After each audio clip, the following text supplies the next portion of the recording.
Can anyone catch them, do you think? Yes, of course.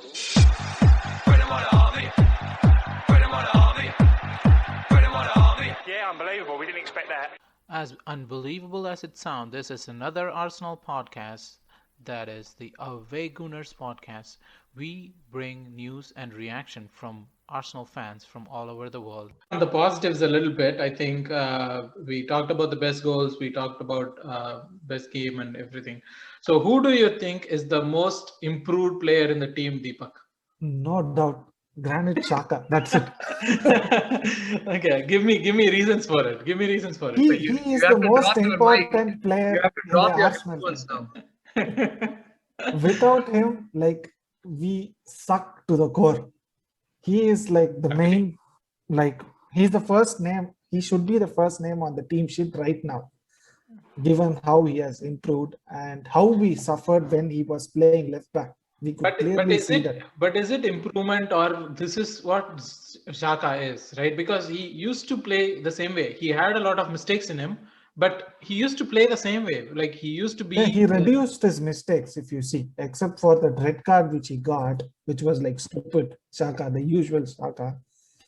He improved a lot. He reduced his mistakes. He doesn't dive into tackles nowadays, and his passing has always been good. He's the one who, if you see even the previous season, he's the one. He's the engine of our team for the last few seasons. He's the one who makes the progressive passes. So it was like, it was easy. It was like it was an easy answer, if you see. Okay. Because like, who else do you think? Probably you can say Pepe, but the difference between how much Pepe has improved and how much Xhaka has improved is like huge. Okay, Xhaka is a really good answer for that question. Ellen, do you have a different answer to that question? Yes. Okay.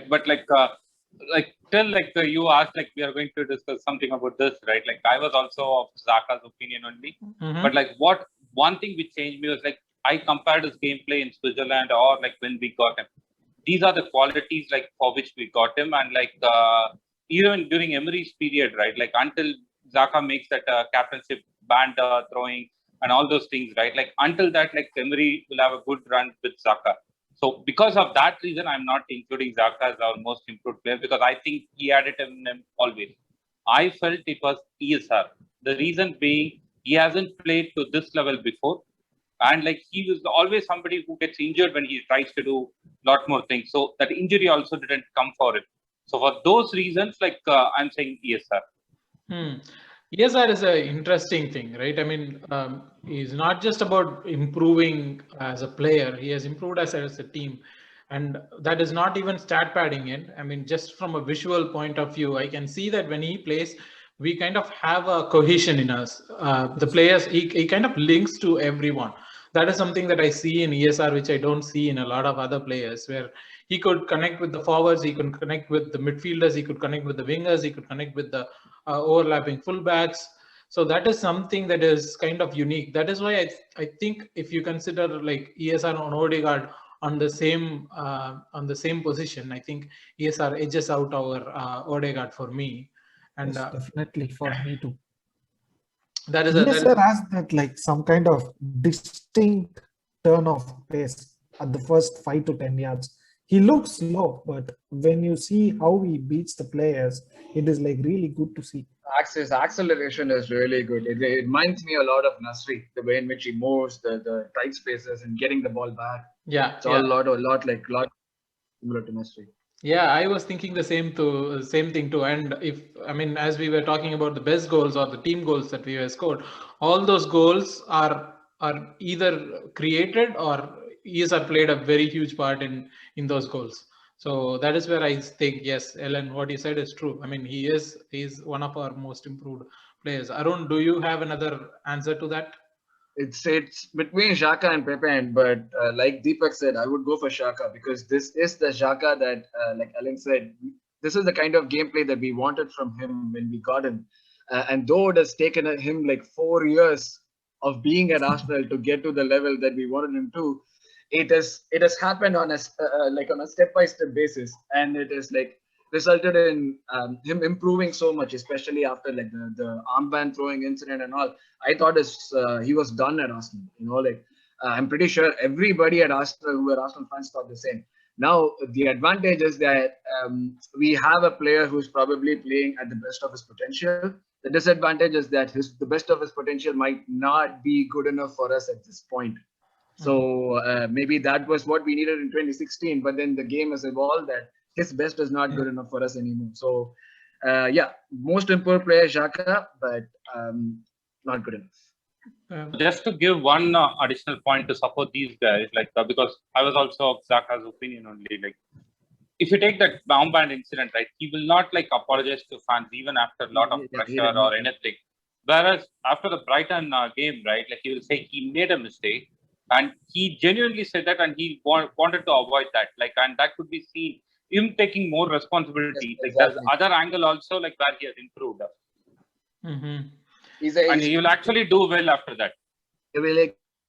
Because all these days, all that we saw was Twitter accounts talking about how great a leader he was, and then he was doing all these mistakes on the pitch, and we as fans were not really ready to accept it. We were not able to see the leadership, except for these stat padder guys who would compile all these things and say that Xhaka passed 35 times forward passes, or Xhaka had 80% accuracy, but we were not able to see it because of the mistakes that he was making. And that stayed in our heads, which made us think more about the mistakes that he probably was going to make rather than appreciate what he was doing during the game. And it was after all the changes that he made, and especially the Brighton game, I wasn't expecting him to come out and apologize for that mistake that he made. It showed the effort that he was making, and it also showed on the pitch. When he was not there, we suffered. When he was playing left back, we suffered. So that showed how important he's become to the team. For me, the thing is we are trying to sell him. yeah, that's the thing. He's played well. He's given us something. We might lose a leader, but typical then Arsenal behavior. 25 million, and we could invest it on a Bissouma for the future. I would be happy. Yeah, if we buy Bissouma, it's good. And if we buy who's that, Sanderberg, if it's the same shit we are going to do again. Losing out on Kante, going for Xhaka. But sticking to the improved players, I mean, Xhaka is up there, Pepe is up there, but I do feel that Holding should be brought into the conversation because, I mean, you guys know, I know your thought on it, Deepak, especially that he is not good enough, but he has improved as a centre back. He has become from someone who has made a lot of mistakes to someone who we can trust for a 6 on 10 performance week in and week out. Whether the 6 on 10 is good enough for Arsenal? No, definitely not.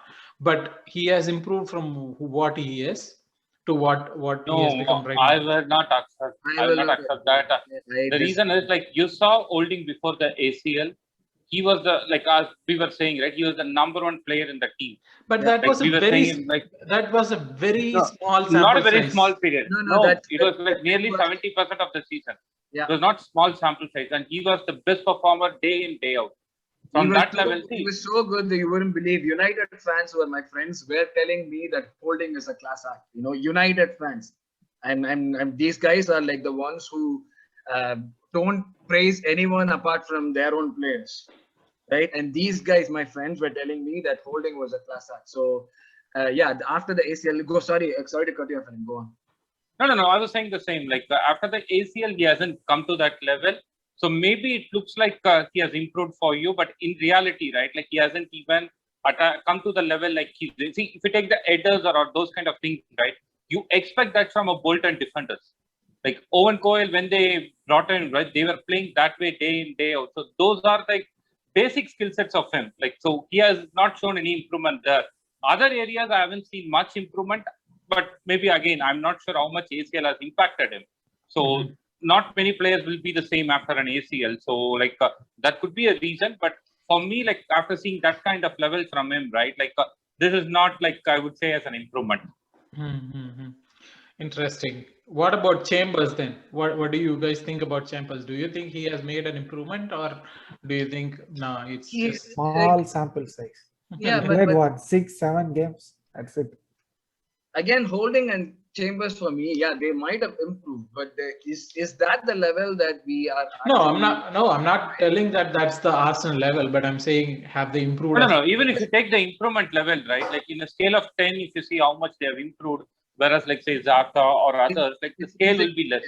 It's not like they haven't improved. They have improved. Like see, if you again like if you take a sample size birth, like Fulham when they like Chambers was loaned there, just playing as a DM, not even as a fullback or a like centre back, and the people right like they rated him as like the best player of the season.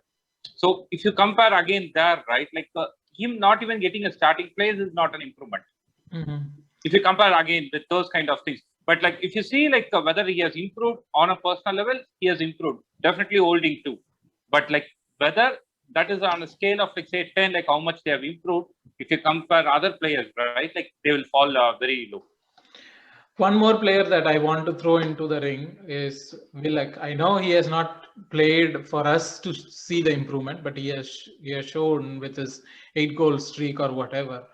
But even with us, I think he had a decentish run before the whole September thing kicked in, because in Europa he scored 3 goals, he gave assists for 3 goals.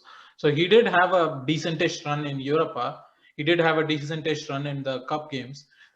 Maybe in the Premier League he didn't, or he didn't get enough chances and stuff. But once he went to Newcastle, he did all those things. And now that people are looking into the stats, they are saying that that's not a freak run. That it's not a freak run. It's not a freak run. Like go ahead, Deepak. Yeah, he has been like what? He has been a surprise package. I never expected this from him. I used to always scold him in the WhatsApp. Yeah.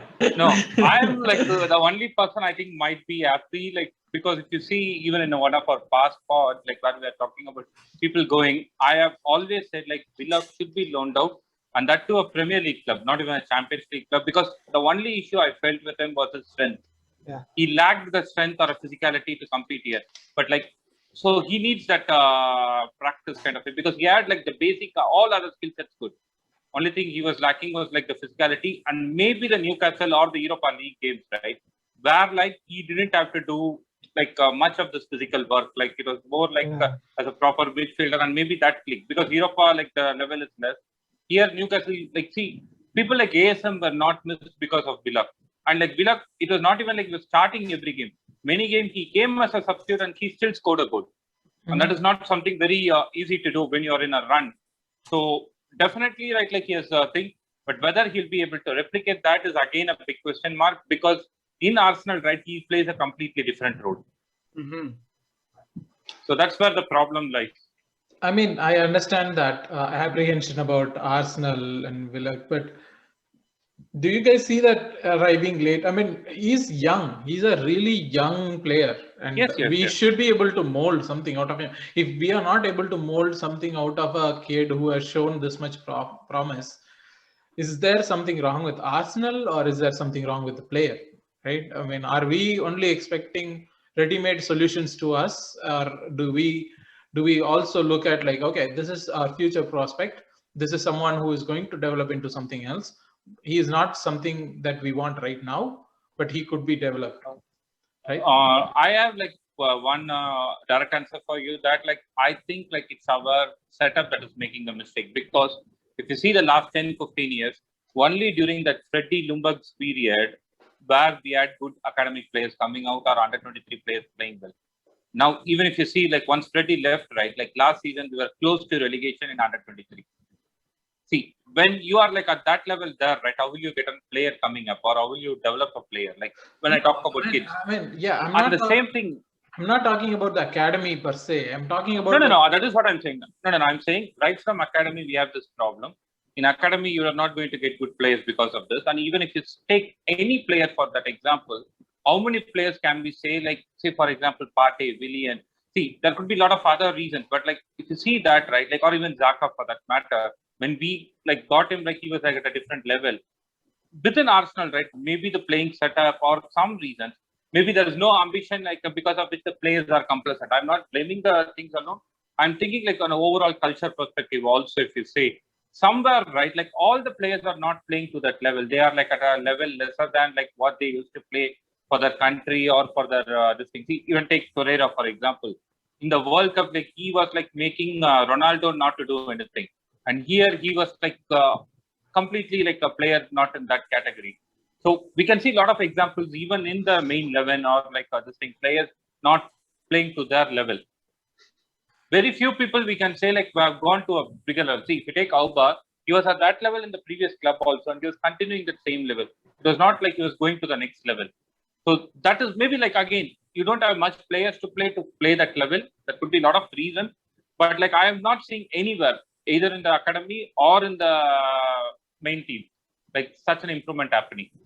But Arun, that's the problem, right? That's the problem that we have, that we are not able to, or is it, I don't know, is it because of the recent slump of Arsenal, as in like we have gone to a level of like we have finished 8th 2 times in a row. We have finished outside of top 4 so much times. We have finished behind Tottenham for 5 years in a row now. Is that why we are not ready to, we are ready to sell players like Willock? We are saying like, oh, if we get a good money, sell him. It's a matter of balancing fans' expectations and at the same time seeing what is going to fit the manager, right? So like we did have, it has happened in the past before, like with Wenger, he knew which midfielders he needed. Like even if you look at a Diaby or Danielson, Wenger did manage to make them play in his midfield, and make things work. So it depends on the kind of vision that the manager has. Plus, it also like has to do a lot about managing fan expectations. If we were really performing well and we're not in the position that we are in right now, say for example, if over the last 5 years, instead of finishing behind Spurs, we'd been finishing in the top 4 every season, integrating Willock into this team would be a much easier job than what it is right now, because the manager does have the freedom or the space, the wiggle room to actually fit this guy, see how he progresses, experiment with him, and see how we could fit into this club. But right now we are in a situation where, like you mentioned, we've been finishing behind Spurs for 5 years. That is even worse than losing on European football. So when something of that sort, which our fans, especially like the older fans like us who might have not experienced at all, is a lot of pressure on the club to qualify for Europe, to make sure that we're finishing at higher positions and all that. And at this point, we really do not have, if you think about it, the room to experiment, the room to like give these potentially good stars the option to build and develop, unless you're like really good like a Saka or ESR. And these Willock is definitely not at that level. So it's a combination of these factors. If we were like Willock would have done really well under someone like a Wenger, because Wenger made sure that we finished at least in 6 spots with the Europa and everything, and he could have given him chances. But right now, we do not have the freedom to do that. So Willock, again, he might have scored 8 goals. It might have not all been fluke. It might have been like, proper planning and everything. But he has to somehow replicate the same thing with Arsenal. Mm-hmm. We do not have the time. We do not have the option of giving him the time, the freedom of giving him the time to develop again. And that's the reason why I feel like this possibly is a change that you're noticing. But Deepak, but can't Willock take the position of, say, El Neni or Ceballos? He can definitely not. He's not that kind of a player. He's more of a box-to-box player who wants to get inside the box. No, I'm not talking about replacing them in a playing sense, but in a squad sense. Can he not get the same minutes as a Ceballos got or a El Neni got in the team? No, because they are. Sorry, one moment, Deepak. I know I'm talking out of turn for me. Yes, he can take up a position in the squad if that's what you're talking about. But if a Ceballos replacement is what Willock is going to be, and if we are happy if he performs to the level of Ceballos, then that's not right? So. No, I'm saying he would be better in at least the past statistics or this new. Because of one doubt. Like, what is the age of Willock now? I think 20, right? 19 or 20. So if he's under 21, you don't have to register him at all.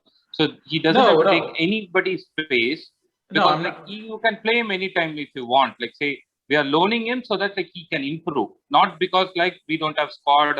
Like we don't have like 25 players, like cannot be added more than like.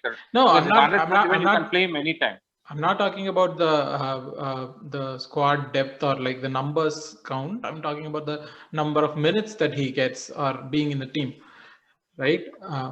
Yeah, no, the reason why he can't get is like if you take recording.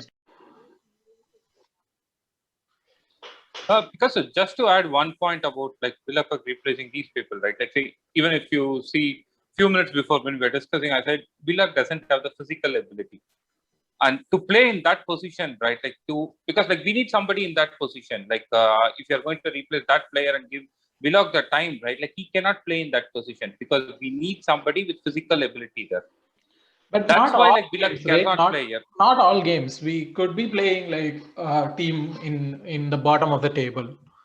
We could play him. If you take bottom of the table, the defenders are all like gigantic and everybody like because they play the physical game as the only way of playing. But that is the only way we can develop, right? As a young talent, that is the only way we can develop. We cannot develop a young talent by or we cannot always keep buying talent. No, even a great guy like Jack Wilshere, right? Like who has like shown lot of things in our thing. He has to spend one complete season in Bolton to develop his game because like see, you need to play day in day out for you to develop, and he cannot get that. And see, we are not loaning other players because we see something in Joe Willock. That's why we are loaning him so that like he comes back as a complete material because he goes there and plays day in day out. That's the only reason why we loan players too. So no, I'm not loaning Willock. I'm asking from the point of view where people are asking about like selling. Let's sell Willock for 10 million. If we get 10 million, let's sell Willock. No, that's because like many people recently, right? They have seen a lot of players with potential, but not going to the next level. You can say a lot of examples. Like say people like Zelenum, like I don't even know where he is now. Like even if you take even Wenger's era, Frimpong was one example. Like there were like a lot of people. Like Frimpong was somebody who used to play with Wilshere, and they had that mind coordination itself. That's what people used to say. And like both of them, like even after Jack Wilshere, after 1 or 2 seasons, right, he has completely gone out now. Everybody, for that matter, I think like you can say only Fabregas is the last person from academy to excel for a longer period. Van Persie, I mean, I'm not talking about academy. I'm saying like as a young player, we did develop Van Persie, we did develop Wilshere, no, that's what we did develop Ramsey. We did develop Ramsey again, right? Like is when he came, he had some like thing like as a potential player kind of thing. Fabregas was like an unknown. Like these players are all like unknown, so that's why I compared it with them. So that's the reason why fans like when we say some potential, like say for example, they want them to sell like IOB because they know they will fail in the future, but at least get the money now when like they are doing good. Interesting. So that's the reason like why people want him to be sold if he gets like 20 or 25 million. Because with that money, right, we can get a bigger player whom we want for the team. Well, we'll see that in future. But talking about the improved players, I think it's time for us to move on to the next one, which is players who have regressed so much. Non-billion category. Non-billion category. That's what I'm saying. Right? Billion, let's not even take a billion. Let's say, because we do have a lot of players for that position. So then you should say the entire team, like say, even if you take Auba, who was extraordinary, was really bad. Like it might be a one-off season for him, but it's still bad. Yeah, Auba should be considered in that category where he has regressed so much from 22 goals last season to 10 goals this season. Of course, he had a lot of trouble, like with his family, with his mom getting sick, with his malaria, with everything. Yeah, I'm not saying that's not. I mean, I'm not putting the reasons away, but as a player, he has regressed. His regression has cost the team a lot, and Auba should be considered in that sense. But Deepak, do you have a player in mind? First one is Aubameyang, which is an easy answer because we gave him we expected like so much out of him. But for me, it would be Bellerin. I thought he wouldn't get worse. He has gone to a stage, he has become even worse. So, but 6 foul throws in a season. 6 foul throws in a season. See, those are all basics. Like you cannot say anything to justify that. Yeah, but Deepak, I mean, is Bellerin? Did you see the interview or whatever that Bellerin gave that he's going through a alcoholic phase and stuff like that. Do you think this is just with Arsenal that Bellerin has regressed? Like if he goes to say some other team, do you think he'll perform better? It is just that Arsenal and Bellerin has become a bad fit for each other. No, it is not Arsenal. It is just on that He individual. lost his pace. He lost his pace, which was his main weapon. Yeah. So see, yeah, go ahead. no, that's what. So I don't think like he will like do well even in other places. But again, we cannot generalize that because say if you're given to a very good coach, that coach will try to get the best out of all his players. Like there are some coaches like that. In that club, right, he might look good, but like generally, if you ask like whether like if he goes to a normal team, he will not do good. Deepak, continue. I can understand this, like his depression and stuff. That's like what to say. It's an unfortunate thing. It's like a huge issue which he might be having, but I don't know, like whether we can take that as like a reason for him to like performing like bad. No, I'm he not was giving... great. He was like really good. He had one great season, I would say. Not like 3 or 4 great seasons. He had like one really good season and he had a very bad injury. After that, he has been like regressing season after season. At least he has been like on the same level for season after season. It's okay. We can like be happy. But his level is coming down. It's like he's a player who's like moving towards like a retirement stage or something. He's not just like old of 35 or 35. He's just still what, 27 or yeah, 27, I think.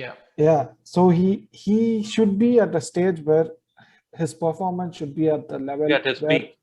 At his peak, but it has been like decreasing every single season, and this has been his like what worst season in terms of numbers, in terms of his gameplay, everything. When you like look, Bellerin is starting, we are like, oh no. So he has reached that stage. So for me, he would be the most regressed player. Even though I want to say Aubameyang, but still Bellerin beats him. Ellen, who is your most regressed player of the season? Other than Willian, right? Like, other than Willian category. Come on. No, it's Auba. No. The reason why I'll say is like there was like a scenario or like situation where we wanted Lacazette to start because Aubameyang doesn't do well at the center with the formation or whatever we were playing. You are number one goal scorer for the last few seasons, and you are seeing him that kind of a thing means like. See, whatever be is off. Like when a player is off form, right? Like we still play him, give him more chances so that he comes back to form. But with him, right? Like we were not at all doing anything. That was the situation that was happening. So because of that, I'll say him. Are you scared that this is going to be a scenario of Ozil? Because Ozil right now, if you look at like we have been talking about like when we went through the bad phase, we were talking about put Ozil in the team. It's fine. He will create something. No. Better than Ozil's scenario. But now he is completely like if you talk to anyone from Turkish league, they are saying Ozil is like shit now.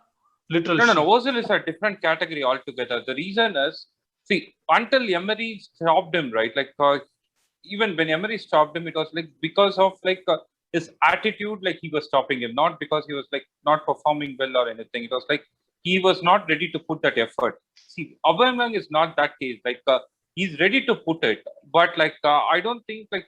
See, one other thought like that runs in my mind is like Auba, we made him as a captain, and I'm not sure whether like that was trusted to him because I've never seen him coming and facing the media when the team was down or everything. Every time, right, he was putting the responsibility to somebody else. See, that could also be a factor like why like his gameplay because like some people, right, like they want to just do their work. When you give them more work, right, their output gets affected. Maybe that could be a reason. But like that is what like with Ozil, right? It was completely a very big attitude issue, which could not be sorted out by many people. Like and like after some time, right? Like it went to a stage like where he didn't care about anything, and that is what has happened. Once you go to that stage, right, you stop being a professional, and that's what is happening in Turkish league for him. Auba has not gone to that category. It is just more like maybe age has caught up with him. He's not the same old Auba, like because he's in the 30s, right? Like not like the previous this thing. Some reflexes are not the same. So maybe that is the reason he's failing, or because of all the other factors, including this thing. But if he continues like that, the next season also, right, he can very well go into the Ozil category. Okay, Arun. So Alba out, Bellerin out. Who's your player who has regressed? I have actually, since you said no Willian, obviously Willian was going to be my choice. Since you said no Willian, like Ellen said at the beginning, we have to name the entire team, you know. But then out of the entire team, I feel that 3 people for me have regressed the most. 2 have been named by Ellen and Deepak, which are Abba and Baron, of course. But one more player, I don't know which of these regressed the most of the 3. Probably it would be Baron, but one more player that I would like to bring attention on is Leno. For me, from where he was last season and what his form last season prompted us to like keep him and sell Martinez. I'm not going to go back to that like whole debate of Martinez or Leno. No, that was done. We chose Leno. But then after choosing Leno, I don't think any of us expected him to make the number of mistakes that he did. He's a fantastic shot stopper, no denying that. But outside of his shot stopping, all the other areas seem to have regressed a lot more. His distribution was bad, but it's gotten worse.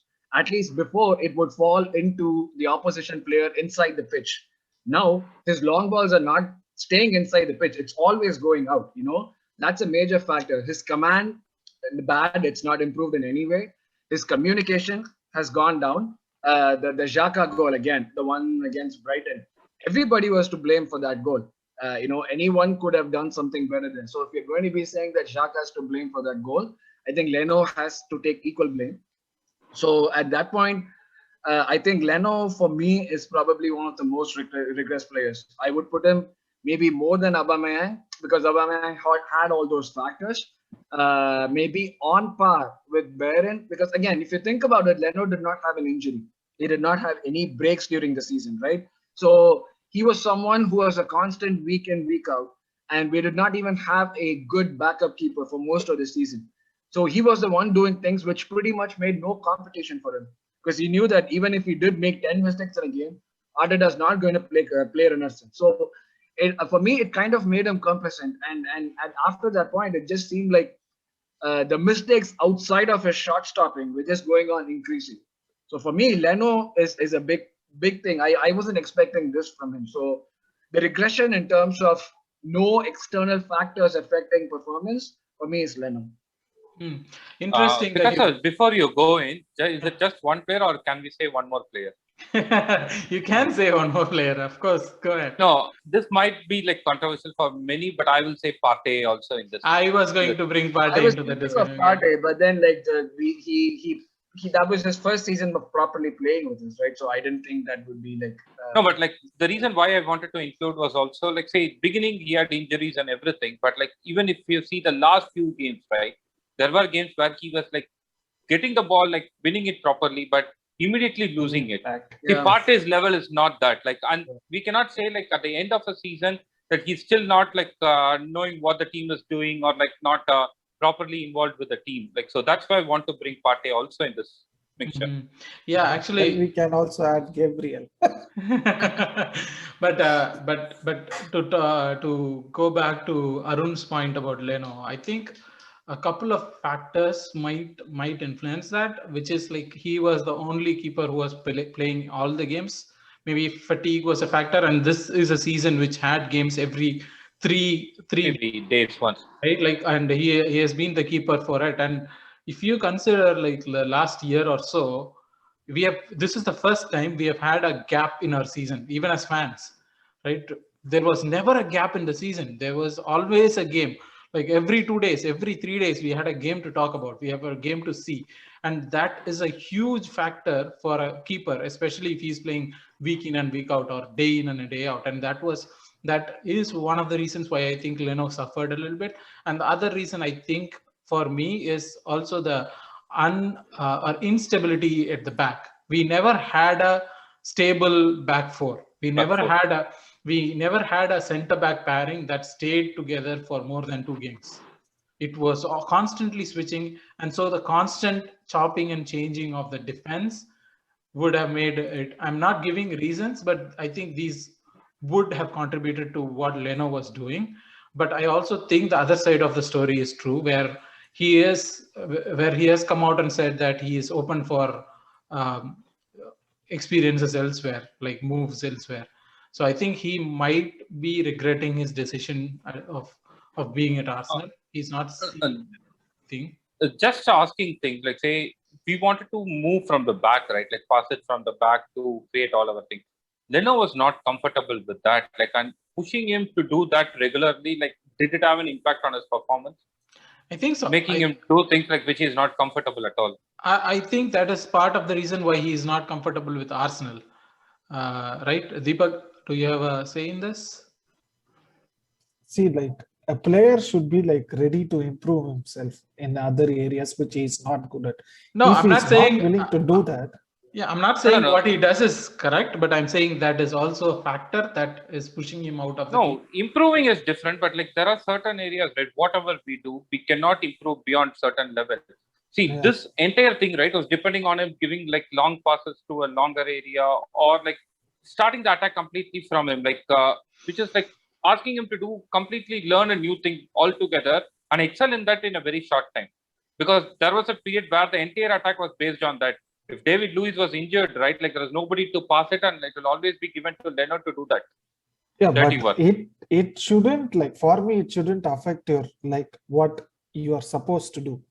If you try to improve one thing and if it is not going good in that sense, it shouldn't affect your other like what you're supposed to do. That I agree. But like I was just trying to ask, like all these factors put together it could as be an like impact. Because he's now said like he might leave also because he's not happy to play here.